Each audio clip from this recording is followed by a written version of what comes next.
안녕하세요. 오랜만에 인사드려요. 청취자 여러분 많이 기다리셨죠? 드디어 코로나19를 뚫고 미소팟이 돌아왔습니다. 진짜 고맙습니다. 이렇게 환호해 주시니까 좋네요. 새로운 얼굴과 함께 돌아온 2020 미소팟. 기나긴 휴식기를 마치고 지들끼리 낄낄대는 미소팟 시작합니다. 오늘 진행을 맡은 저는 이호입니다. 반갑습니다. 네, 안녕하세요. 저는 홍다항입니다. 반갑습니다. 안녕하세요. 저는 다람입니다. 안녕하세요. 저는 이사입니다. 네, 안녕하세요. 저는 윤디입니다. 인사를 들으면서 뭔가 미소팟에 변화가 생겼다는 점을 알아챈 분들도 계실 거예요. 그렇죠? 우리 신희비가 올해 초에 다른 곳으로 이제 직장을 얻어서 가셨고요. 대신에 반갑게도 다람이께서 미소팟에 합류를 했는데요. 좀 소개를 더 들어볼까요? 어쩌자고 미소팟에 오신 것인지 앞으로 미소팟에서 뭘 같이 하고 싶으신지 좀 더 말씀 나눠주시면 고맙겠습니다. 어쩌자고 왔냐면 네. 사실대로 말하자면 재밌어 보여서 합류하게 됐고요. 제가 그렇게 말이 많지가 않아서 말을 조금씩 늘려갈 계획입니다. 네. 네. 계획이 있었군요. 혹시 인맥 때문에 들어온 거 아니에요? 인맥? 그것도 살짝 인맥은 어떤 인맥이에요? 우리 다 아닌가? 다양한. 유아 미디어 놀이터 인맥? 네. 정말 좋고 환영하고요. 저희 마지막 미소팟 업로드가 언제였나 찾아보니까 2월 13일이더라고요. 그래서 사실은 올해 첫 미소팟 녹음입니다. 이렇게 하려다가 2월 13일인 걸 보고 첫 번째는 아니구나 올해. 네. 녹음은 12월에 마쳤는데 업로드가 2월에 돼서 정말 지금하고 눈 빠지게 기다리셨을 분들이 네. 생각하니까 정말 죄송하네요. 그렇죠. 언제 업로드되나. 얼마나 애가 타셨겠어요. 네, 업로드되나. 진짜. 작년에 정말 눈 달에 빠진 하나씩 분이 있다는 했는데. 소식도 들었어요. 아, 제가. 그래요? 아, 진짜? 네, 어쨌든 아주 오랜만에 코로나19 시대를 살고 있는 우리 서로 만나기가 정말 쉽지도 않았는데요. 그동안에 잘 지내셨나요? 어떻게 지내셨나요? 저부터 말씀드리면 네. 저는 잊고 있었어요. 코로나를 겪으면서, 그러니까 코로나19 시대 집에서 밥하기도 바빠가지고 너무 힘들고 이제 하루하루가 답답하고 좀 적응할 만하니까 또 이제 일을 시작하면서 바빴는데 아이들이 가끔씩 우리 미소팟 주제곡 있죠? 그걸 이렇게 막 부르면서 엄마 언제 해요? 이렇게 물어보더라고요. 그래서 저는 잊고 있었는데 아이들 덕분에 우리 미소팟 아하 깨닫고 그랬던 것 같아요. 네. 누구 때문에 우리가 이러고 있을까라는 생각도 해보면서 누군가를 찾아내서 막 화가 나지만 그걸 어떻게 할 수 없는 이 상황이 너무 싫고 근데 그것이 고스란히 나와 나의 주위에 그 여파가 느껴지는 거에 대해서 아직도 많이 화가 나는 상태인 것 같아요. 그래서 빨리 해결이 됐으면 좋겠다는 생각을 네. 하면서 네. 어쨌든 잘 살아보려고 하고 용을 쓰면서 살고 있습니다. 네. 마음속에 화를 품으며 지내고 계시는군요. 그다음에 다람은요? 저는 한 달 정도는 좀 그런 일정 같은 게 많이 꼬여서 스트레스를 많이 받았었는데 그 뒤로는 그냥 어차피 이게 금방 끝날 것 같지가 않아서 그냥 그동안 못했던 뭐 취미 생활 같은 거 하면서 띵가띵가 놀았습니다. 네. 되게 좀 초반에 막 일정 꼬이고 막 그러면서 스트레스 많이 받았는데 이제는 살아남아야겠다는 생각에 아니 휴증과 관련한 기사나 네. 그런 것들이 되게 많이 이제 공유가 되고 그게 이제 수면 위로 올라와서 사람들이 많이 알게 됐잖아요. 네. 그래서 그 공포감도 좀 생긴 것 같아요. 막 탈모가 생긴다고 하고 당뇨가 생긴다고 하고 뭐 등등등 여러 그런 것 때문에 진짜 조심해야겠다.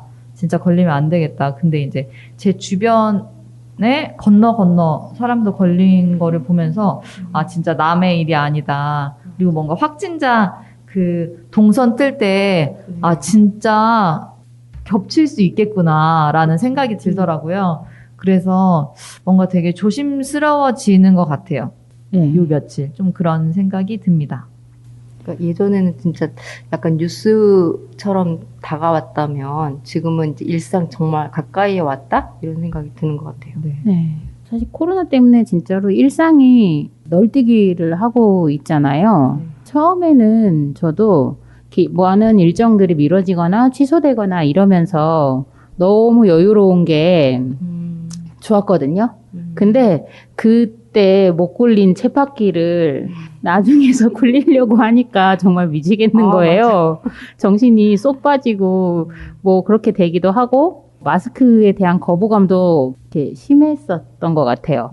너무 답답하고 사람의 얼굴을 볼 수가 없고 그러니까 만남 자체가 어려운 것에 대해서도 힘들었는데 이제 그것이 조금씩 익숙해지고 있어서 그렇게 되고 싶지 않은데 그렇게 지내고 있네요.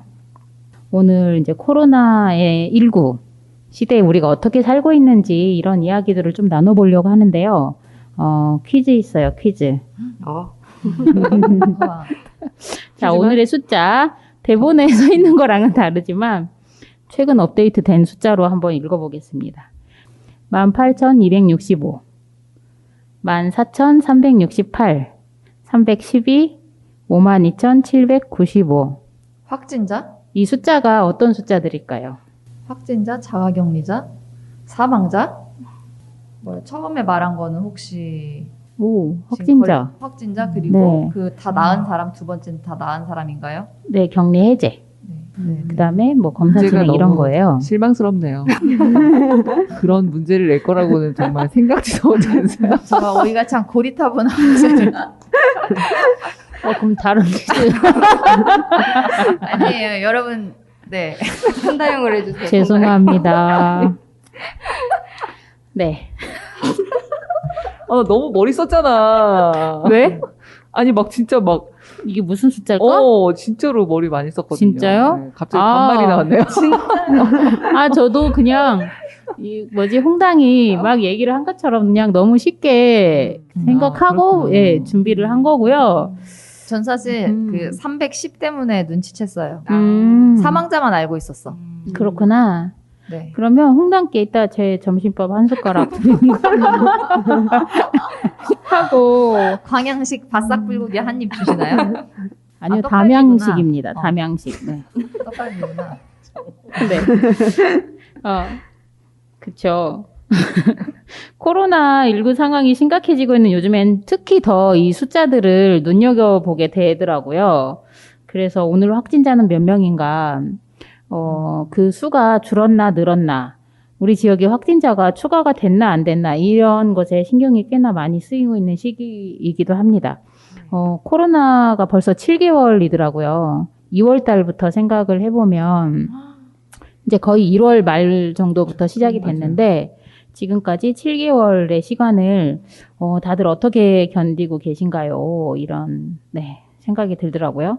모든 사람들의 삶을 흔들어 놓고 있는데, 각자의 생활 속에서 크게 달라진 점, 혹은 그에 따라서 변한 나의 생각, 어떤 게 있을까요? 나눠주시겠어요? 저는 우선 크게, 그러니까, 어른들은 오히려 마스크 쓰는 게 어색했고, 여전히 어떻게 하면 안 쓸까를 생각하는 반면, 우리 애들은 마스크가 완전 속옷 입듯이, 이제는 이게 진짜 하나의 얘네한테는, 미래를 사는 데 있어서 되게 중요한 물건이 돼버린 것 같은 그런 시대가 된 거에 대해서 되게 많은 생각을 하게 되더라고요. 항상 마스크를 챙기고, 벗으려는 생각조차 하지 않는 걸 보면서, 어쨌든 적응이 되게 빠르구나, 라는 생각이 들었던 게 있었고, 또 하나는 생각보다 어쨌든 초반에 나왔던 확진자라는 말 있잖아요. 코로나로. 확진자. 근데 그 고통이 저는 사실 초반에 이제 많은 엄마들이 집안에서 되게 힘들었을 거거든요. 이 정말 사상 초유의 사태로 학교를 뭐 2, 3개월씩 못 가게 되면서 집안에서 오롯이 엄마가 그 일을 감당하게 되면서 무기력한 네. 상황에서 그 상황에 저도 확진자가 됐거든요. 근데 그게 지금까지 후유증이 있어요. 확 쪄버린 살 때문에 이렇게 뭐 운동을 하든 어떻게 하든 이걸 다시 그 전으로 돌아오고 싶은데 그건 쉬운 일이 아니고 또 생활이 있으니까 또 운동은 하기 싫으니까 어떻게 찌운 살인데. 너무 그 생각으로 코로나가 너무 그때 다시 돌아간다고 한다면 정말 그렇게 누워있지 않으리 뭐 이런 생각. 누워 있었구나. 네. 정말 그 힘들었던 시간들을 그냥 이렇게 밥은 의무적으로 차려주지만 먹고 누워있고 그랬던 것 같아요. 막 신경질 부리면서. 그 시간이 저에게 준 그 살들이 지금은 너무 고스란히 저에게 또 다른 고통을 주는 게 이게 옛날에 되게 우스갯소리였는 확진자가 되게 많은 사람한테 고통을 주고 있겠구나. 그런 생각이 들었어요. 정말 우스갯소리가 아니다라는 지금은 그쵸. 그러니까 지금도 연장에 있다고 하는 그 스트레스를 어쨌든 이제 뭐 살로 이야기를 하기도 하는데 심각했다는 생각이 드네요. 조금만 몸이 안 좋아도 엄청난 두려움에 휩싸이는 저를 맞아요. 발견하고 네. 있어요. 네. 그러니까 요 며칠 제가 일요일에 미열이 약간 나는 거예요. 근데 결국에 이거 냉방병이구나로 정리가 됐는데 왜냐면 이제 그냥 조금만 그러고 말아서 그래서 지금 에어컨을 거의 안 쏘이고 있어요. 억지로. 그리고 막 그냥 땀 뻘뻘 흘리면서 그냥 자고 맞아요. 차에서도 원래 에어컨을 이제 차 타자마자 엄청 세게 틀었었거든요. 근데 그냥 그러지 않고 있어요. 내가 엄청 취약한 사람이구나 에어컨 바람에. 그래서 아무튼 되게 엄청 두렵더라고요. 만약에 내가 진짜 이게 만약에 코로나면 막 동선이나 그리고 이제 강사다 보니까 되게 많은 사람들을 만나잖아요. 계속 마스크를 쓰고 있었다고 해도 아무튼 막 그런 생각이 들면서 되게 좀 두려움이 올라오는. 엄청 돌아다녔네. 엄청 돌아다녔어. 진짜. 근데 이거 진짜 심각한 것 같은데 사실 저도 코로나가 걸리면 잘 나을 수 있겠지 이런 생각은 들거든요.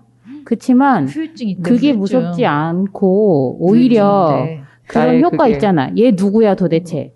낙인을 찍는 마치 내가 코로나의 원인이 된 것처럼 아무 생각 없이 돌아다닌 것처럼. 네. 병에 대한 두려움이 아니고 사회적으로 낙인 찍히는 것에 대한 두려움 때문에 억지로 방역에 참여를 하게 되기도 하는 이런 효과를 계속 이렇게 발휘를 하고 있는 게 참 짜증이 나기도 하고 무섭기도 하고 그렇습니다. 저도 약간 이호랑 비슷하게 뭔가 그렇게 낙인 찍히는 게 너무 두려운 거예요. 그쵸. 뭔가 제가 어디를 돌아다녔고 이런 게 막 다 까발려지고 네. 약간 맞아. 이런 거에 두려움이 커서 좀 어디를 이렇게 잘안 돌아다니죠. 부담되고 친구들 만날 때도 뭔가 완전 구석으로 이렇게 다니게 되고 약간 좀 그런 게 있더라고요. 저도. 네. 그래서 그런 어떤 개인의 프라이버시나 이런 게 까발려지는 게 어쩜 이렇게 아무렇지도 않게 됐고 그거를 거부를 하는 것 자체가 그러니까 자기 권리에 대한 보장 이런 걸 요구를 하는 것 자체가 그렇게 사회적으로 욕먹을 일이 된 건지 근데 이제 또 만약에 확진자가 발생을 한 상태에서 네. 그러니까 그게 내 입장이면 불편한데 확진자가 발생해서 도대체 왜 여기는 무슨 교회인지 왜 안 나오는 거야. 여기 이 사람이 간 여기는 어딘지 왜 바로 안 알려주는 거야. 그래야 빨리 조치가 취해지고 더 이상의 확산을 막을 텐데 약간 이 생각은 바로바로 드는 건 사실이에요.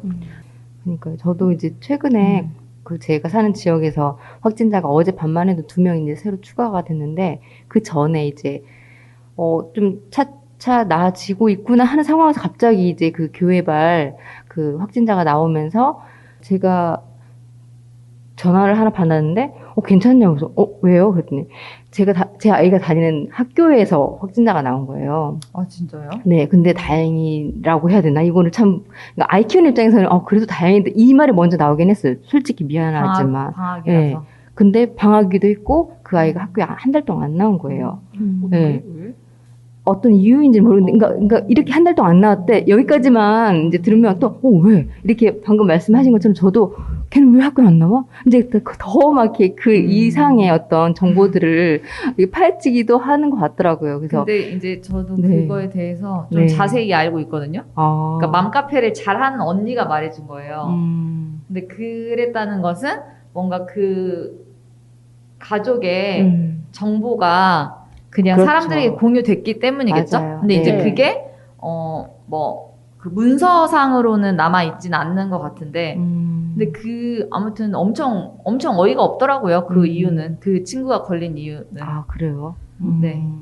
그러니까 그런 식으로 해서 저는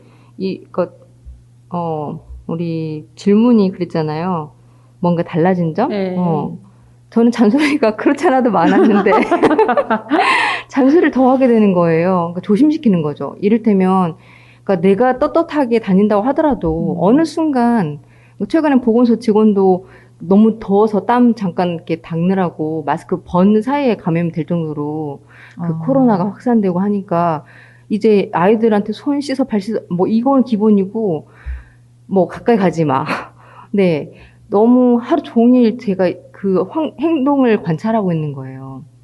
그래서 스스로도 화도 나고 내가 이렇게 해야 되나? 스스로 알아서 하겠지라고 하다가도 그 아차하는 순간이 막 계속 네, 제 머릿속을 막 헤집고 다녀요. 네. 저는 달라진 점은 좀 교육을 할 때 처음 보는 사람들을 마스크를 쓰고 보니까 그 사람의 표정을 읽을 수가 없는 거예요. 그래서 맞아. 이전보다는 조금 더 위축된 마음으로 맞아. 시작을 하게 되더라고요. 네.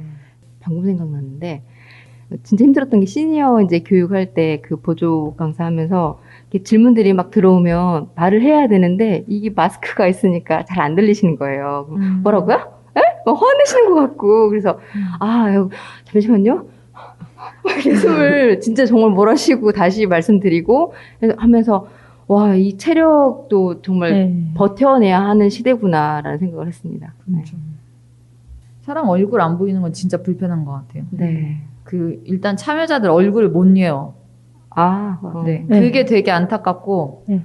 그 눈만 보이는 상태에서 사람 얼굴과 이름을 외우는 건 정말 어렵구나라는 걸 알았어요.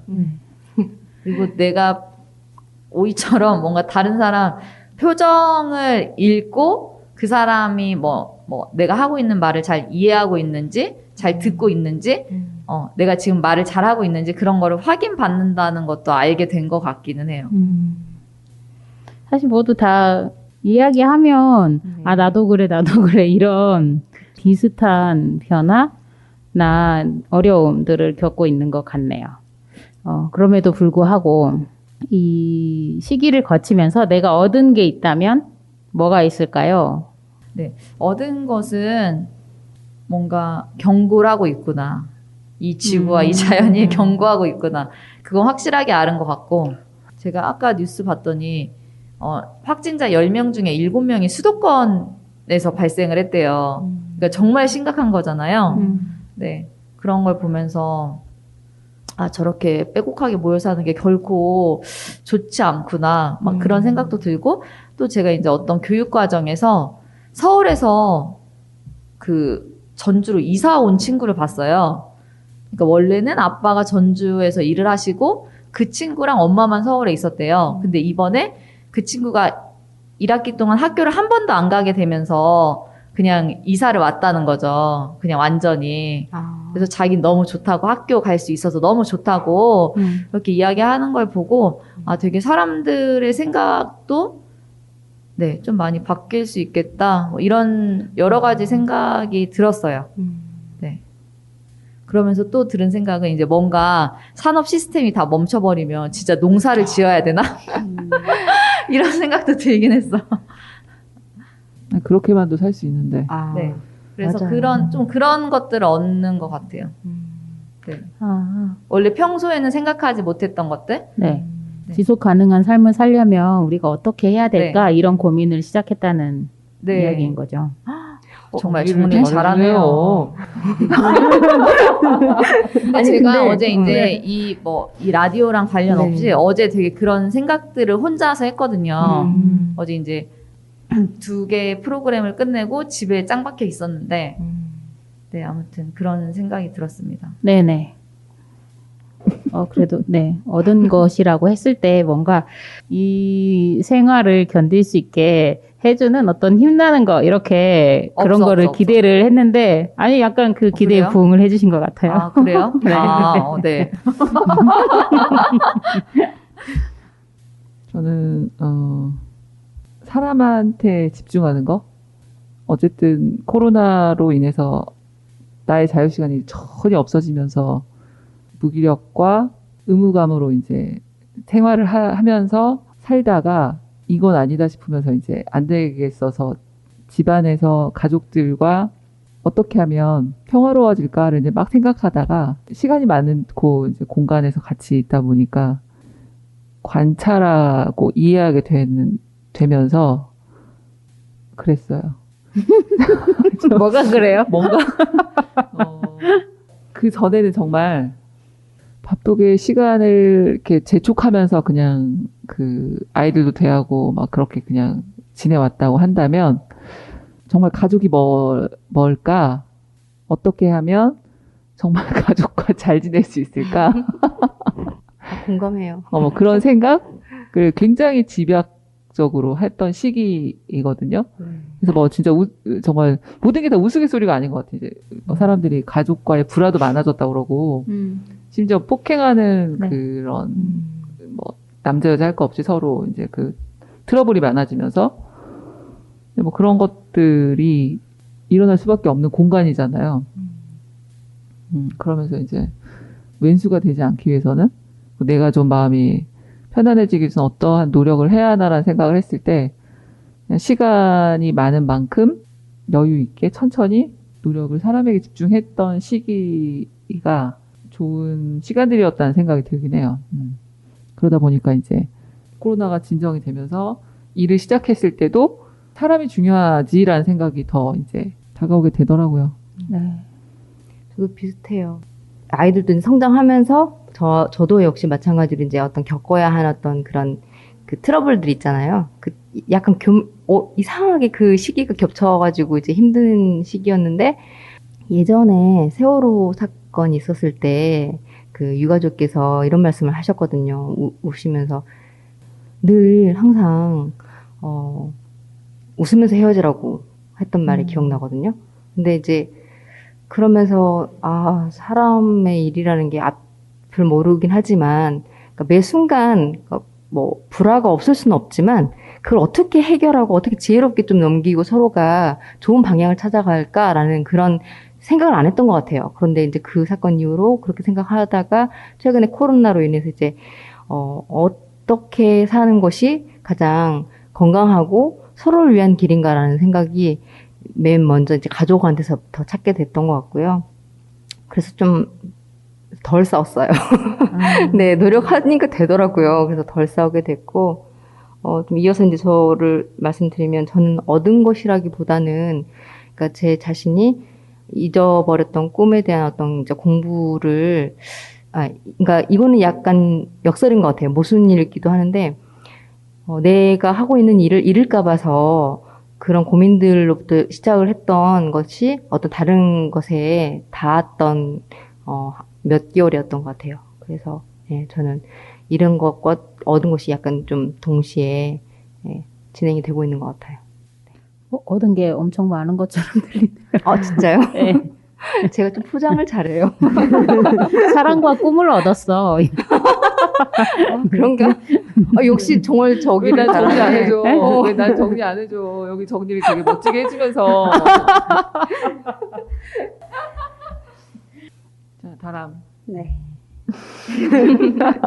저는 가족들이 다 이렇게 뿔뿔이 좀 흩어져 있거든요, 지금. 흩어져서 살고 있어서 좀 자주 못 보고 뭔가 거의 남처럼 그렇게 살고 있었는데 약간 이번 코로나가 터지면서 뭐 언니 같은 경우도 회사 쉬고 뭐 아빠도 쉬고 이러다 보니까 좀 가족들이 자주 만나지게 되더라고요. 그래서 이번에 그런 부분이 좀 좋았고 그리고 어떻게 보면은 좀 가족의 관계가 더 좋아졌다? 약간 그런 점이 있고 그리고 잃은 거는 좀 뭔가 미래에 대한 고민이 진짜 많은데 그러니까 계속 그 생각해왔던 게 다 뭔가 꼬이고 뭔가 이게 좀 안 좋게 풀리니까 뭔가 앞이 갑자기 깜깜해지더라고요. 그래서 좀 그런 부분들이 있었던 것 같아요. 정말 20대가 최근에 엄청 그런 진짜 힘든 그 시기를 다 겪고 있다고 그러더라고요. 네. 네. 그래서 근데 여기 계신 분들은 진짜 단란한 가정을 갖고 계신 것 같네요. 그러게요. 네. 왜냐면 저는 오히려 이렇게 뭉쳐가지고 거기 가족 안에서의 위험이 더 커졌다는 그런 뉴스나 기사들을 많이 보기도 했고, 그러니까 아동학대라든지, 이제 가정폭력이라든지, 뭐, 이혼율도 또 늘었다, 막 이런 이야기도 하고, 그래서 가족 안으로 모든 거를 다 몰아넣는 것이 어떤 위험을 발생시키는지를 보여주기도 했다는 생각도 들기도 했는데, 네. 이제 여기 계신 분들은 그러니까 그게 뭔가 그런 거 같긴 해요. 다행인가? 이것도 이제 네. 어쨌든 지금 우리 같은 경우는 저도 그렇고 뭐 윤디 같은 경우도 그렇게 그 강제적이든 아니면 자발적이든 그렇게 가정 안에서 머물긴 했지만 먹고 사는 문제가 정말 막 극한에 내몰리진 않았거든요. 그러니까 누군가는 월급을 받고서 지낼 수 있는 자리였기 때문에 근데 만약에 그렇지 못한 상황의 가정이었다고 한다면 우리가 지금 계속해서 잃은 것과 얻은 것을 얘기할 때도 나이대는 다르지만은 어쨌든 같은 거였어요. 네. 그러니까 가족 안에서의 관계 회복은 되게 좋았지만 그 본인의 그 미래에 대한 맞아요. 예측할 수 없는 거에 대한 불안감을 높았다고 한다고 하면 많은 사람들이 일자리를 지속시키지 못한 상태에서 가정에만 있었다고 한다면 진짜 맞아요. 너무나 네. 큰 공포가 네. 몰려오지 않을까 하는 생각이 들기도 하고 정말 언제 끝날지도 모르고 저는 안 나가도 되는 상황들이 있었기 때문에 마스크의 구입이 그렇게 막 절실하지 않았거든요. 근데 진짜 마스크를 구입하기 위해서 줄을 서고 맞아. 감염이 될지도 모르는 상황에서 그러니까 그게 되게 저는 진짜 이렇게 뭐 근데 그런 것들을 다 갖추지 못한 상태였다고 하면 진짜 되게 여러 가지로 막 그 압박이 되게 컸겠다는 생각이 들더라고요. 그러면 그냥 이어서 말씀해 주시면 이사가 잃은 거는 있다면 제가 잃은 거는 살이 너무 많이 찐 거.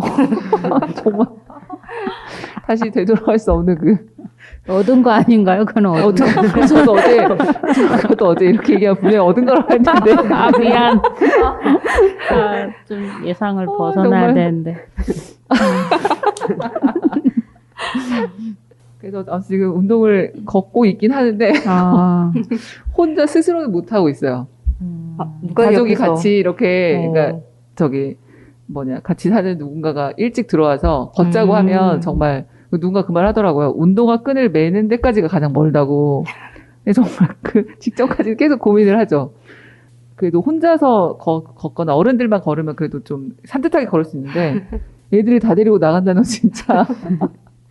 근데 나갔다가 들어오는 길은 진짜 좋거든요. 내일 또 걸어야지 막 그런 생각이 드는데 여전히 스스로 이렇게 운동화끈을 매고 그건 나도 못해요. 마찬가지. 시간이 의지 박약이라. 충분히 그 정도의 시간은 이렇게 확보할 수 있지만 네. 그렇습니다. 네. 저는 네. 제가 잃은 게 제 놀 시간. 네, 뭔가 내 마음대로 어딘가에 막 가고, 그렇게 못하니까 그게 되게 답답한 것 같아요. 뭐 누군가 만나고 싶어도 코로나 초반에 시간이 되게 많이 있었는데도 그냥 집에만 있었거든요. 그때는 진짜 조심해야겠다 이랬잖아요. 그러다가 조금 한풀 꺾이면서 그 뭐 여러 활동도 하고 뭐 교육도 하고 그랬었는데 다시 또 시작. 된 것 같아요. 그렇게 그러게요. 뭔가 이렇게 거리두기를 하고 진짜 함부로 돌아다니면 안 되겠다. 진짜 위험하다. 뭐 그런 생각이 들죠. 네. 네. 그런 내 시간들을 잃었다고 생각해요. 저도 그랬던 것 같아요. 제가 코로나가 이제 시작하기 직전에 이제 인도에서 놀다가 들어왔거든요. 근데 정말 다행이다. 처음에는 네, 그냥 천만다행이다. 너무 다행이야 갔다 와서 이랬는데 사실 시간이 이제 지나다 보니까 사람들이 자꾸 너 이제 못 나가서 어떡하냐 막 이런 얘기를 하는 거예요. 그래서 그게 다행인 게 아니구나 이런 생각이 이제 점점 들고 있어요. 우리는 올해 시댁적으로도 그렇고 친정적으로도 그렇고 행사라고 하면 행사죠. 어머님은 이제 8순이시고 엄마는 7순 이렇게 해서 뭐 어떤 잔치를 연다거나 이런 게 아니라 그래도 가족끼리 오붓하게 어디 여행이라도 가자. 그래서 열심히 모았던 형제계 이렇게 해서 좀 보람 있게 쓰자 했는데 다 못 가고 있어요. 그래서 아예 꿈도 안 꾸시는 거예요. 이제 어디를 간다는 거 이건 민폐라는 생각에 그러니까 뭐 조심조심 해서 가면 안 될까요? 이렇게 해도 아예 거부를 하시기 때문에 뭐 만약에 전 세계적으로 이게 백신 치료 뭐 해가지고 한 2년 안에 종식이 된다면 모를까. 그렇지 않으면 즐길 수 있는 시간을 잃어버린 것 같다는 생각은 늘 하고 있어요. 네. 다람은 어떠세요? 근데 얻는 것도 있었지만 거의 얻는 것보다 근데 진짜 잃은 게 너무 그렇죠. 많은 것 같아요. 약간 시간적인 것도 그렇고 생활도 그렇고. 이제 이렇게 이야기를 하다가 보니까 사실 거의 공통적이잖아요. 그래서 뭐 가족 이야기, 나 이야기 이런 거를 이야기를 하기는 했지만 사실 그게 나를 넘어선 이야기인 거잖아요, 이미. 네. 그래서 좀 그런 이야기로 더 돌려보면 어떨까 싶은데요. 근데 전 처음에 코로나19에 대해서 좀 불신이 있었거든요. 정부와 언론이 진짜? 대하는 태도가. 네네. 어떻게? 왜 이렇게 겁을 주는 거야? 이거죠. 그러니까 겁주면서 코로나19를 핑계로 해가지고 내 일상을 너무 마구잡이로 제한하고 있는 거 아닌가? 이런 생각이 드는 거죠. 그때 당시에는 또 뭐 이건 제약회사의 음모야 막 이런 이야기도 이제 있기도 했었거든요. 근데 그게 계속 되다 보니 지금은 어느 정도 일상화되고 당연시되는 게 있는데 그거에 대한 고민의 시간, 받아들이는 시간이 없이 너무 이게 침범에 들어온 것은 있었던 것 같다는 생각이 들어요. 제가 사전에 보내드린 자료이기도 한데요. 6월에 전국에 20몇 개 이제 인권단체가 모여가지고 코로나19 인권 대응 네트워크라는 모임을 꾸렸어요. 그래서 거기서 이제 내놓은 자료가 있는데 코로나19와 인권, 인간의 존엄과 평등을 위한 사회적 가이드라인 라는 자료집을 냈어요. 혹시 모두 보셨나요? 네. 그래요? 파일은 잘 일단 다운은 받았어요. 그리고 너무 목차가 좋더라고요. 네. 서론도 아주 좋고 맞아요. 네. 너무 좋았어. 개요랑 아주 좋았어요. 네. 서론의 문제의식에 대해서 그죠? 굉장히 공감하죠. 네. 네네. 진짜 제목 그대로인 책이기는 한데 저도 물론 다 안 읽었어요. 근데 자료집의 제목처럼 코로나19 시대에 놓칠 수 없는 인간의 존엄과 평등을 위한 가이드라인을 이제 자료집이 제시를 하고 있는데요. 이제 제가 크게 이제 공감을 할 수 있었던 거는 물론 서론 부분에 있는 앞에 쪽에 있는 내용인데 기존에 존재하던 사회 구조적 문제가 특정한 위험 요소와 결합할 때 위험은 재난이 된다. 이런 이야기가 있었어요. 코로나 이후 사회적으로도 드러난 문제들이 굉장히 많잖아요. 다양하고 수많은 문제들이 드러났는데 그중에 어떤 문제가 특히 와닿았고 어떤 것이 특히 공감이 됐는지 사실 내가 겪은 문제들도 꽤 많이 있을 거거든요. 그런 이야기들을 한번 나눠볼까요? 저는 누구나 다 공감하실 수도 있는 문제인 것 같아요. 여성이라면. 또 그중에 이제 가정을 꾸리고 있는 여성이라면 더 많이 공감하지 않을까 하는 부분이 뭐냐면 이렇게 어떤 재난 상황에 있을 때 나의 직업이라든가 나의 일이 뒤로 밀린다는 거죠. 왜냐하면 육아, 돌봄 이런 것들이 당연하게 이제 급여가 더 많은 남편이나 더 많은 사람이 물론 이제 그 사람들이 고생 안 한다는 게 아니고 그 각자가 맡은 역할들이 이제 어느 정도가 이렇게 막 구분져지는 거 있잖아요. 그게 더 선명하게 딱 보이는 그런 게 좀 느껴지더라고요. 그래서 네네. 이를테면 아이들 학교에서 오는 문자 있죠. 이제 너무 많이 와서 너무 하루 종일 새 아이한테서 오는 그 문자를 보고 진짜 제가 지치는 거예요. 그래서 한 번은 남편한테 이제 물어봤죠. 남편, 보호자니까, 가? 그랬더니, 아니, 하나도 안 왔다고. 그러니까 이제 정말 이게 내가 챙기지 못하면 아이한테 어떤 일이 생겼을 때 내가 책임져야 하는 어떤 그런 두려움도 있었고요. 그 다음에, 아직까지도 학교에서는 엄마를 가장 그냥 아이들하고의 당연하게 처음에는 받아들이는데 두고두고 생각할수록 이제 아직도 여전히 막 이런 생각이 드는 거예요. 그래서 힘들었던 것 같고 특히 뉴스에도 나왔지만 여성들의 코로나가 확산된 그 콜센터나 이런 데 보면은 취약한 그런 환경들이 여전히 여성들의 일자리에서 많이 보인다는 것도 느꼈었어요. 네. 네네. 저도 친구들이 너무 많이 가정으로 돌아가가지고 같이 놀던 친구들이 가정으로 이렇게 돌아가서 네. 거기에서 오는 그 좀 우울감이 있었던 것 같아요, 초반에.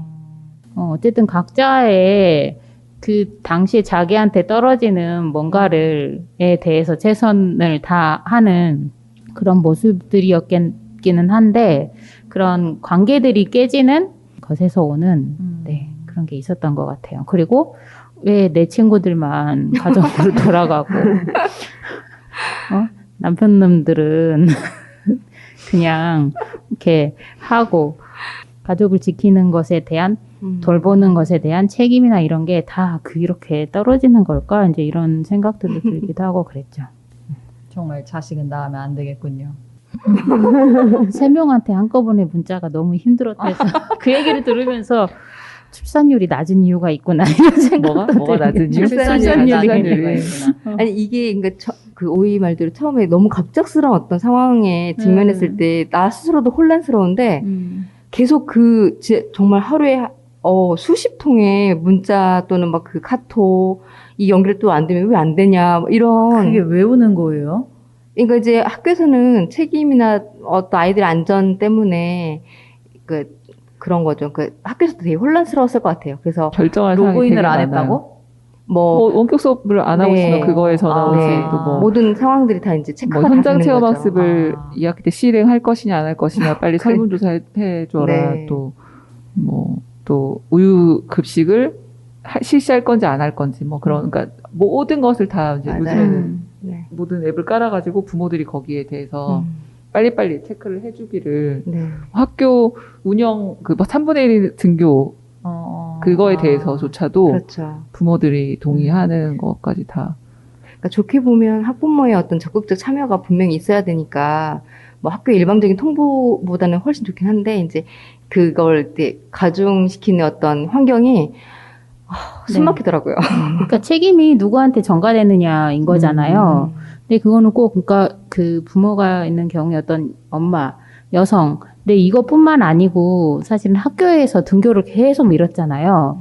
이제 그랬을 때 지역아동센터나 이제 이런 데에는 긴급 돌봄으로 해서 운영을 하기도 했었는데 학교는 솔직히 공간이 굉장히 넓잖아요. 널찍널찍하고 그런 곳은 텅텅 비어 있고 지역아동센터 그런 데를 가보면 아이들이 엄청 밀집돼서 지냈다는 거예요. 공백으로 남겨지는 어떤 역할들의 책임이 누구한테 가느냐고 봤을 때는 점점 힘이 없는 쪽으로 쏠리지 않았는가 이런 생각이 드는 거죠. 근데 저희 저희 조카 같은 경우도 학교에서 그러니까 수도권에 있으니까 더 이제 돌봄이 필요할 수밖에 없잖아요. 근데 신청하지 않고 그냥 오빠의 와이프가 새언니가 그냥 아이를 계속 돌본 걸로 알아요. 근데 그걸 신청할 수는 있었대. 근데 무서워서 보낼 수 없었다고 하더라고요. 그래서 실제로 일을 그만두는 엄마들이 되게 많이 늘었다는 거는 사실인 거죠. 그리고 아까도 돌봄 교실이 운영되긴 하지만 어쨌든 돌봄 교사가 부족하죠. 모든 방역을 책임져야 하는 그런 상황이 되게 부담스러워했던 그런 인터뷰들을 많이 본 것 같아요. 그러니까 뭐 아. 열 체크부터 해서 네네. 그 모든 그 많은 아이들을 혼자서 코로나 걸리면 안 되는데 이제 그 문제를 뭔가 이렇게 되게 약한 어떤 존재에게 너무 중대한 상황에 저는 또 다른 얘기인데요. 프리랜서 지원금을 받았잖아요. 아, 네. 그리고 뭐 정부 재난지원금을, 그러니까 정부가 현금으로 이렇게 주는 일이 별로 없잖아요. 거의 없는데 그런 거를 받아서 아, 정말 새로운 뭔가구나 이런 생각은 들었고, 프리랜서 지원금 이것도 그 뭐지? 어떤 노동하는 사람으로서의 나의 위치는 이거구나. 이거를 좀 확인을 맞아. 시켜준 것 네. 같다는 생각이 들더라고요. 또 뭐 어쨌든 마스크가 이제 생활화되면서 정말로 저는 이제 딸애가 청각 장애가 있음에도 불구하고 마스크로 인해서 일상생활이 불편한 사람들에 대한 걸 잘 모르고 있었는데 제가 이제 소속되어서 활동하고 있는 청각장애 단체에서 투명 마스크를 만들기 시작을 한 거죠. 근데 그 이유도 그 단체 이제 이사장인 분이 자기 딸아이는 건청인인데 그 건청인 친구하고 이야기를 하는데 마스크를 낀 상태로 이야기하니까 너무 힘드니까 아, 입만 보였으면 좋겠다라고 이제 하는 그 말에 그 이사장이 착안을 해서 여기를 보이게 해야겠다라고 하면서 굉장히 막 불철주야 진짜 막 그 마스크 공장이 막 불나게 돌아가는 때 붙들고서 사장님을 붙들고서 그걸 만들어냈다고 하더라고요. 근데 어쨌든 지금은 그 협회 내에서도 되게 부정적이긴 해요.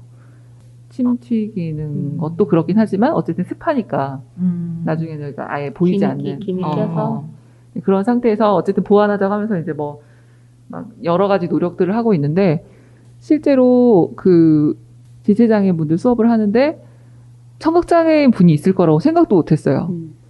근데 이제 수업을 하면서 이렇게 내가 뭐 의사를 물어봤는데 옆에 분이 잘 안 들리신다고 말씀을 하시는 거죠. 그런 상황에서 정말 이거 어떻게 해야지? 마스크를 벗는 수밖에 없잖아요. 교사가. 그래서 그분이 이제 그 사실을 알고 한 번 나오시고 안 나오셔가지고 이제 그때는 되게 많은 생각을 했었거든요. 그래서 아, 내가 투명 마스크를 쓰고 수업을 해야 하는 건가? 라는 생각을 했었는데 어쨌든 생각보다 많은 노화로 인해서든 어쩌든 들리지 않고 잘 이렇게 의사소통이 안 된 사람들이 많은데 우리는 이 마스크가 이제 어쨌든 방역의 최대의 그거를 발휘한다고 해서 어쨌든 더 강화될 거잖아요. 네. 의무화돼 버리고 지금 그런 상황에서 진짜 많은 소통에 불편함이 있겠구나. 서로 너무 답답하겠구나 생각이 들더라고요. 어제 오이하고 그 인권교육을 갔다가 왔을 때 느꼈던 것도 그런 거예요. 그러니까 아이들의 말을 정말 잘 못 알아듣겠는 거예요. 그래서 네, 잘 들리지도 않고 하니까 몇 번, 네? 이렇게 소통이 안 되는 거예요. 그래서 나중에 그 아이가 포기를 하더라고요. 말하는 거를. 거리 유지를 하면서 맞아. 이야기를 네. 들을 수가 없더라고요. 가까이 가서 귀를 이렇게 대야지 그나마 그 목소리 좀. 작은 아이들 이야기는 정말 맞아. 아, 진짜. 청각장애인뿐만 아니고 사실 이제 맞아요. 확진자가 됐을 때 장애인들이 어떻게 더 의료에 대한 접근권이라든지 이런 게 열악한가 이제 이런 것도 좀 드러나기도 했었던 것 같고 학교 이야기도 나왔지만 학교를 뭐 입학을 뭐 미루거나 아니면 등교를 미루거나 중단하거나 이런 걸 했을 때 정작 당사자인 그 학생들의 의견은 한 번도 고려된 적이 없다. 이제 이런 것도 좀 볼 수 있었던 것 같기도 하고, 네.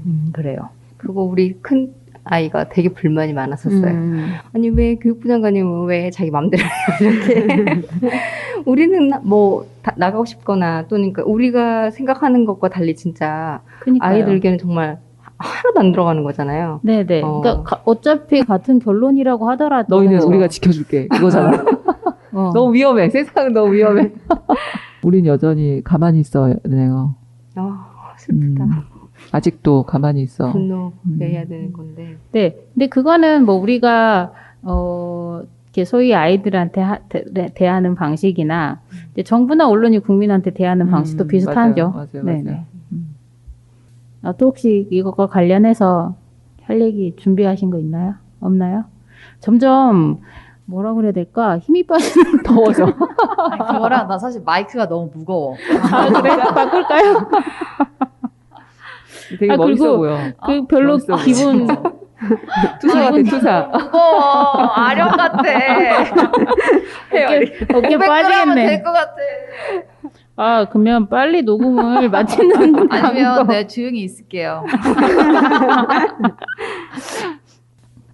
어쨌든 이제 지금은 뭐 코로나가 일상이 된 시기, 앞으로도 사실은 크게 달라질 것 같지 않은 이런 상태인 것 같은데요. 앞으로 그러면 어떻게 해야 될까? 어떻게 우리가 같이 이런 상황에 대응을 잘 할 수 있을까? 이런 고민들을 해보셨을 것 같아요. 그런 좀 지혜들을 나눠주실 수 있으시죠? 저는 지혜를 어떻게 누구한테서 나와야 되나 싶기도 한데 네. 결국은 사회적인 구조에 그런 정말 이 기회를 이 기회를 발판 삼아서 뭔가 좀 새롭게 사회 구성원들의 어떤 그 인식이 변화되는 것 말고는 없겠다는 생각이 정말 들거든요. 진짜 우스갯소리로 아이들한테도 들었던 게, 우리만 이렇게 고생하지, 돈 있고 집에서 이렇게 정말 이렇게 아무런 고민 없이 사는 사람들은 되게 이런 뉴스들에 무감각할 것 같다는 그런 아이들한테서도 그런 소리를 들었거든요. 근데 오늘 아침에 제가 SNS에서 뉴스를 보다가 한참 이렇게 바라봤던 게 뭐냐면 저희가 지금 이렇게 쉽게 쓰는 마스크도 구하지 못해서 길거리에 버려진 것들을 주워서 쓰는 분들이 있다고 들었어요. 그래서 그냥 정말 우리가 어느 정도 이렇게 사회 생활을 유지할 수 있는 정도가 되는 상황과 정말 그렇지 못하는 상황들이 분명히 있는데 그 모습들이 점점 감춰지고 막 이렇게 되는 거죠. 그래서 어떻게 대처해야 되나요? 그러니까요. 어떤 교회처럼 이렇게 할 수도 없고. 어떠십니까, 이사님? 이렇게 되니까 정말 완전히 너는 너 나는 나가 완전히 극단적으로 보이는 세상이 되어버렸잖아요. 네. 우리 편, 네 편이 완전히 확실하게 보이는. 근데 정말 여전히 언론에서는 이걸 좀 심각하게 다룬다기보다는 좀 완전 인정하지도 않고 우스꽝스러운 사람으로 만들어버리는 좀 사회에서 마이크 조절하는 게 너무 힘들어. 나 지금 여기 몇 번 졌는지 몰랐어. 지금 세상의 볼륨을 전달하기 위해서. 혼자서 손목 돌리고 있어요. 계속 뭔가 손가락이 쿵쿵 하면 제가 마이크에 찌는 소리입니다. 그런 상황에서 저 또한 이제 이 두 번째 위기로 몰아넣은 사람들이 너무 막 답답하고 막 너무 화가 나거든요.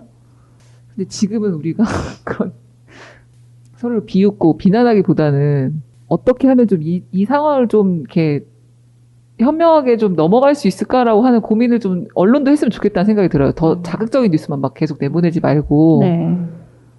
어쨌든 화살을 누구한테든 돌리고 싶어 하는 것 같다는 생각도 드니까 어떤 특정 집단이나 개인에게 화살을 돌리는 방식이잖아요. 지금까지. 네. 그리고 심지어 총리까지도 네. 사법부에 대한 그 비난과 함께 어쨌든 지금의 사태는 모두 다 거기에 있다라고 하는 그러한 발언을 이제 어제 해버리는 상황에서 도대체 이게 일을 해결하고자 하는 건지 아니면 더욱더 편을 나눠서 정치적으로 활용을 하려고 하는 건지 이 상황을 국민들이 힘들어 죽겠는데 라는 생각이 드는 상황에서 네. 어쨌든 그들에게 기대할 게 없다면 네. 내가 살아가는 일상에서 어쨌든 조심해야 할 것들과 그래도 내가 일상을 유지하면서 최소한의 것들을 해 나가야 하잖아요. 집콕만 할 수 없는 상황에서 조절을 잘 하기 위해서 노력을 해야겠다는 생각밖에는 없긴 해요. 지금은. 그래서 많이들 요즘에 눈치를 보지 않을까 싶은 생각도 들어요. 이거 해야 하나요? 맞아. 그룹 채팅에서 그쵸. 누군가가 네, 이걸 취소하는 거에 대해서도 좀 조심스럽고 계속 하는 것도 조심스럽고 한다고 해도 네. 여기에서 내 최소한으로 뭔가 어디까지 내가 지켜가지고 이거를 해야지 이제 이런 거를 기본적으로 고민을 하게 되는 것 같아요. 근데 진짜 내가 하려고 하는 것들을 조금 어느 정도 자제해가면서 좀 서로 배려하고 그냥 최대한 가만히 있는 게 제일 좋은 방법이고 그냥 가만히 있었으면 좋겠어요. 저는 더 이상 먹고 살 수가 없잖아. 제발 가만히 있어. 진짜 더 이상 아무 일도 일어나지 않았으면 좋겠어요. 약간 상상적인 우리 모두 한 달간만 스탑! 이렇게 맞아요, 하면 진짜 진짜. 방역이. 근데 정말 그 제가 코로나 지금 다 확진자가 나오지 않은 10개국 이야기를 뉴스를 통해서 봤는데요. 그냥 완전히 모든 무역과 그걸 진짜 다 막았대요. 근데 그랬더니 나라가 이제 국민들이 돈이 없어서 지금 살 수가 없게 되고 있다는 그런 기사였거든요. 그래서 그냥 뭔가 지켜야 될 수칙들은 잘 지키면서 조심조심히 그냥 일상을 유지해가는 방법밖에 없을 것 같다라는 생각이 들어요. 네. 네.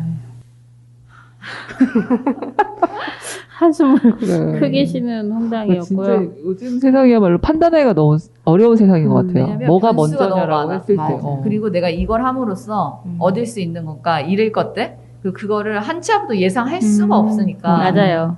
진짜 저 같은 경우는 웬만하면 제가 하고 싶은 것들이 보편적으로 다 이루어지는 편이거든요. 그러니까 뭔가를 할 거야 그러면 그거 할 수 있는 어떤 환경을 만든다거나 그런 것들을 해 왔는데 그러니까 그런 것들이 전혀 되지 않으니까 이제 그런 부분들에 대한 스트레스가 되게 많았던 것 같고 근데 이제는 좀 알겠어요. 아 이게 진짜 끝나야 뭔가 좀 다시 할 수 있겠구나. 홍당이 사람들한테 많이 했던 말.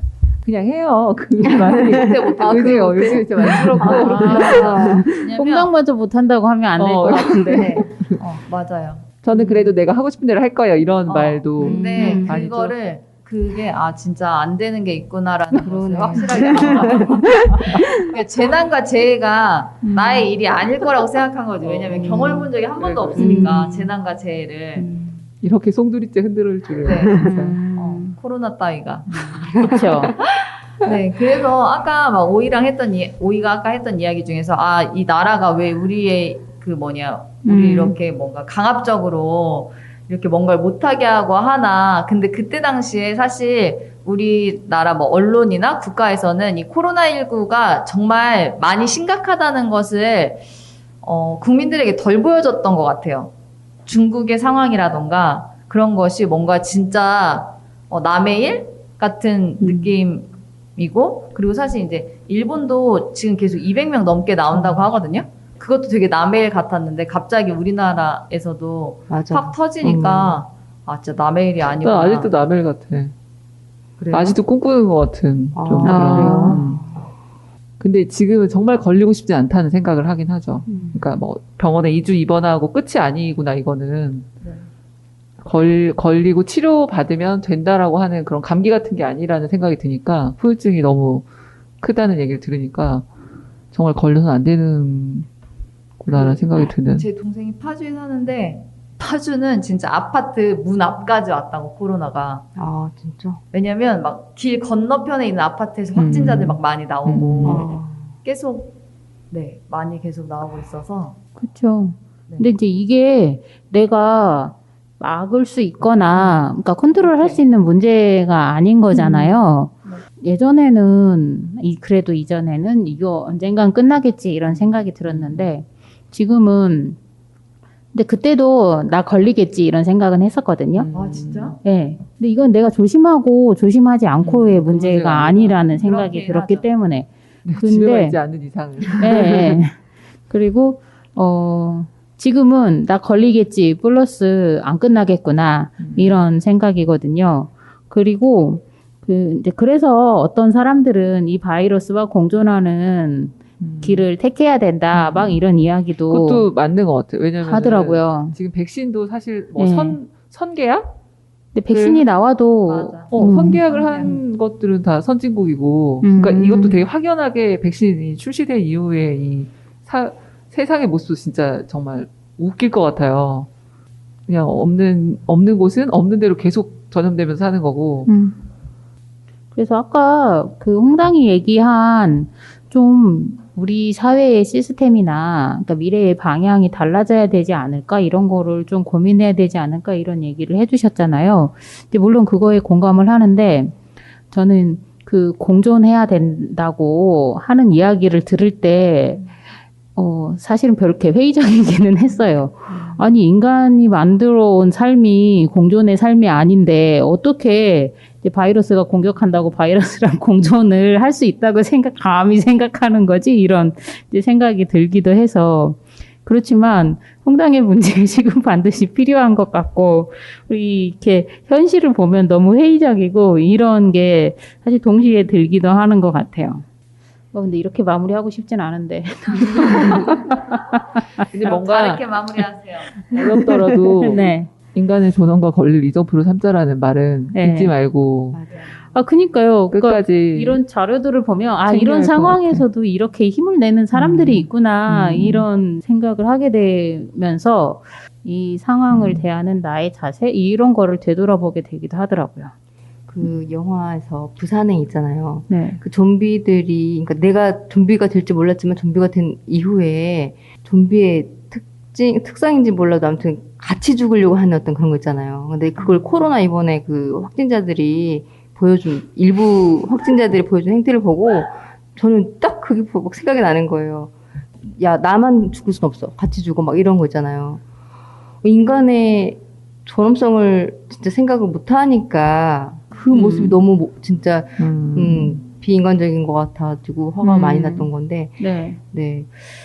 어떤 심각성을 같이 공유하면서 공감하고 뭔가 좀, 네, 더 확산되지 않은 어떤 그 방법보다는 비상식적인 일들이 왜 이렇게 많아지지? 라는 생각이 그거는 들어서. 사회 어느 곳에나 있는 것 같아. 비상식적인 사람들의 행동은. 그러니까 점점 막 너무 심해지니까 이거 어떻게, 네. 근데 좀 이렇게 힘을 가진 집단들이 너무 비상식적인 그런 거를 보여주기 때문에 더 분노를 하고 계신 것 같기도 한데요. 그럼에도 불구하고 이거를 어떻게 살아내 갈까 이거를 좀 고민을 하고 있는 인 거를 방금 얘기를 해주신 것 같고요. 이제 녹음을 좀 마무리를 해보려고 해요. 네. 그 청취자분들께 꿈과 희망을 드리고는 미소팟을 만들고 싶었으나 네 그렇지 못했다는 생각은 드네요. 꿈과 희망을 드리려고 했다는 얘기는 처음 듣는데 미스판 하면서. 대본을 쓰는 나의 마음은 누군가 던져주지 않을까 이런 기대를 했습니다. 오랜만에 진행한 미소팟인데요. 어땠나요? 끝으로 각자 소감 한마디씩 하고 마무리하도록 할게요. 네, 저는 혹시 이 방송을 신이비님이 듣고 계시다면 항상 혼자 마이크를 그렇게 들고 방송하시는 게 진짜 되게 대단하다. 팔에 근육이 경영을 줄은 진짜 와. 꽤 있으신가 보다라는 생각이 들면서 진짜 게다가 서서 했어. 그래서 되게 고맙다는 생각이 신입이 들었고요. 진짜. 정말 대단하다. 신입이 나는- 듣고 있나요? 네, 대단하다라는 생각이 들었고 그 코로나19를 주제로 하자고 이야기를 했을 때 무슨 이야기를 나눌 수 있을까 그런 생각을 했거든요. 그 이야기를 좀 나누고 뭔가 이 사태가 더 심각해졌고 그리고 이제 저희 지역 근처에서도 계속 확진자가 증가하고 있어서 조금 더 나의 일로 다가왔다고 생각해서 참여할 수 있었던 것 같고요. 아무튼 이번 상황으로 인해서 코로나19로 인해서 삶의 모습은 되게 많이 바뀔 것 같다. 근데 거기에 그 슬라임처럼 잘 적응하는 내가 돼야지. 유연하게 그런 생각을 하고 살고 있고 아무튼 이런 이야기를 미소파 친구들하고 나눌 수 있어서 되게 좋습니다. 네. 되게 어색하다 미스파 친구들. 네, 미소파 친구들. 미친인데? 미친. 네. 저는 오랜만이 아니고 처음이라, 네. 사실 아니 사실 지금 네. 약간 너무 더워서 네, 약간 집중이 아예 안 돼요. 말이에요. 약간 지금 한 5분만 집중력을 이렇게 초인적인 힘을 발휘를 네, 해서 아 죄송합니다. 너무 힘드네요. 이렇게 녹음하는 게 힘든 일일 줄 정말 몰랐습니다. 후회되나요? 네. 아, 왜 계속 뭔가 막 말할 거를 이렇게 생각은 하는데 이게 또 말로 뱉는 게 보통 일이 아니네요. 다들 잘해주신 또- 것 같은데. 저요? 네. 저 한 번 말 아예 안 하고 있었던 적도 있는데 네. 아무도 그렇긴 모르신 것 한데요. 같아서 네. 제가 저번에 말했잖아요. 우리 거 알아서. 책임이라고. 네. 아 근데 그래서 너무 좋았어요. 잠시 굳이 동안의 휴식. 다람 혹시 어떠신가요? 이런 질문을 한 건 네. 새로 오신 분에 대한 예우. 감사합니다. 여기까지만. 감사합니다. 뭔가 무거운 얘기를 하는데, 그 무거운 얘기를 하는데도 재밌더라고요. 다행이네요. 뭔가 무거운데 재밌었어요. 그래서, 마이크가 주제도 무겁고 마이크도 무겁고 이걸 옆에서 무겁게, 예. 네, 그렇습니다. 하고 싶은 얘기가 있었는데 못 끼어들어가지고 지금이라도 해봐야 그러면. 그 화면이 머릿속에 계속 있어. 세렝게티 초원에 응? 관광객들이 세렝게티 모두 하나도 안 오는 거야. 그래서 그 마을이 지금 정말 아무것도 먹고 살 게 없는 거예요. 그러면서 사람들이 그 동물들을 잡아먹기 시작을 했대. 어머나. 근데 그걸 보면서 누가 욕을 하겠어, 그 사람들을. 그 극한의 상황에 몰려서 지금까지 살아오면서 했던 선택이 아닌 다른 선택을 할 수 있는 경우들이 너무 많겠구나. 근데 그게 되게 어렵겠구나라는 생각이 들면서 공당이 신입이를 이 상황에 생각해낸 것처럼 누가 신입이를 이 상황에 생각했겠어요? 그러니까 뭔가 이렇게 우리도 이 상황에서 나의 어려움만 생각하는 게 아니라 이 예상치 못한 곳에서 이 힘들어할 사람들을 생각할 수 있는 좀 역할을 하는 누군가 있었으면 좋겠다는 생각이 드는 거죠. 그러니까 그게 좀 어쨌든 지금으로서는 그런 파급력을 가질 수 있는 곳은 언론인데 기대해 보고 싶어요.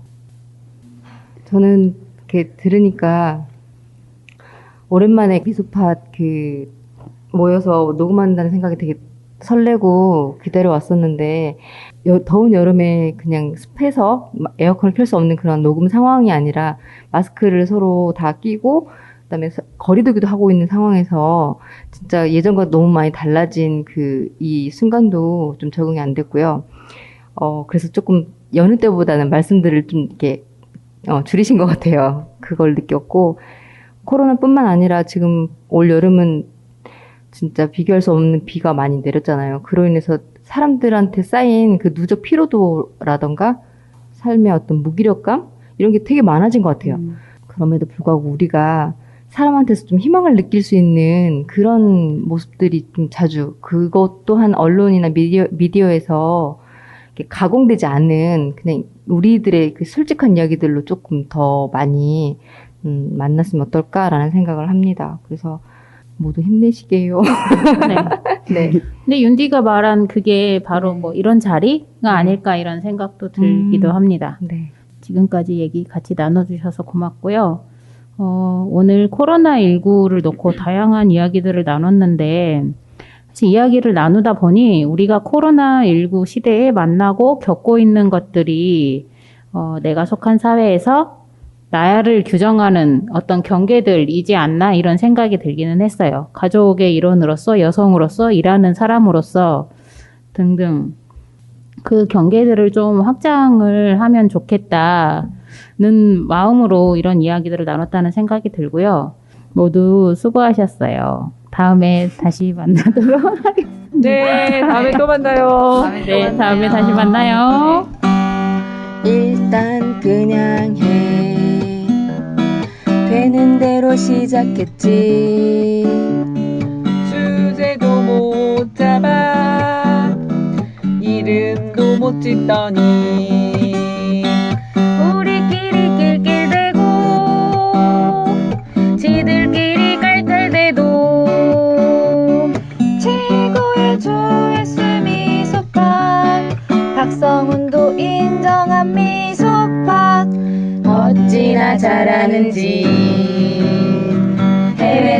클릭 이건 뭐 팟캐스트 한류라 할만하지 우리끼리 끄끄대고 지들끼리 깔깔대도 글로벌 팟캐스트 미소파 재미의 얼굴 미소파 예. 왜 중간에 왜 그러냐?